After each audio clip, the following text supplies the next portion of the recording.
At 22, and a veteran of foreign wars, I returned home at last. My talent for leadership, I imagined, would place me at the head of vast enterprises, which I would manage with utmost assurance.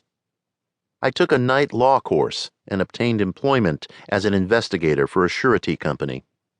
The drive for success was on. I'd proved to the world I was important. My work took me about Wall Street, and little by little, I became interested in the market. Many people lost money, but some became very rich.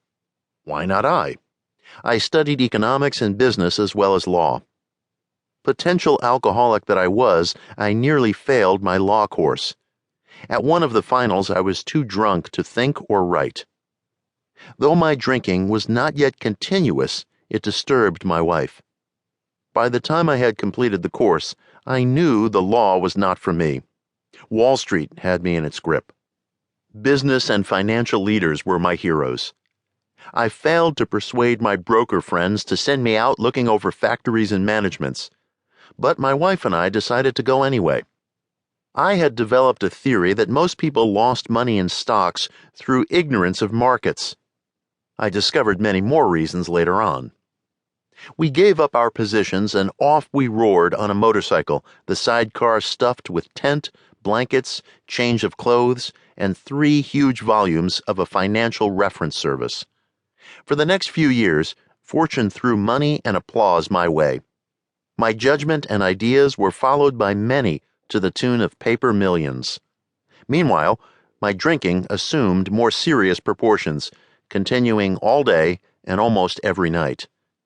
The remonstrances of my friends terminated in a row, and I became a lone wolf.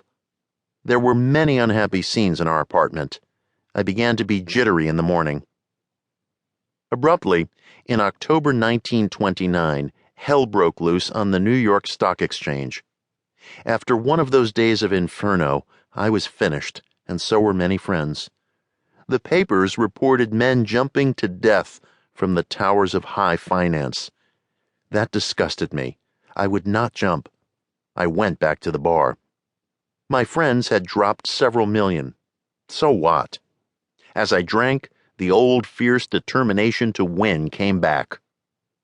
Our resources drained, we went to live with my wife's parents. I found a job, then lost it as the result of a brawl with a taxi driver.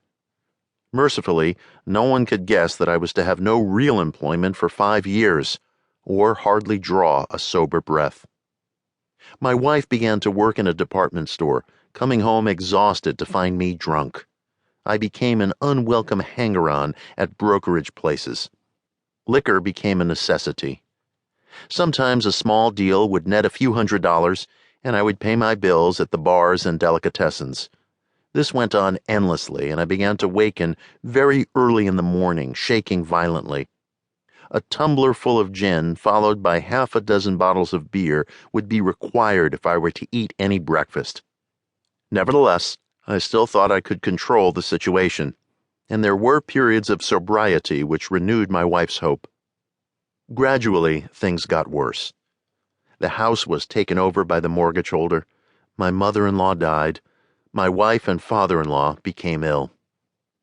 Then I got a promising business opportunity. Stocks were at the low point of 1932, and I had somehow formed a group to buy. I was to share generously in the profits. I went on a prodigious bender, and the chance vanished. This had to stop. I saw I could not take so much as one drink. I was through forever. Before then, I had written lots of sweet promises, but my wife happily observed that this time I meant business, and so I did. Shortly afterward, I came home drunk. There had been no fight. Where had been my high resolve? I simply didn't know. It hadn't even come to mind.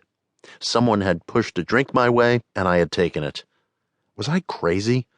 I began to wonder, for such an appalling lack of perspective seemed near being just that.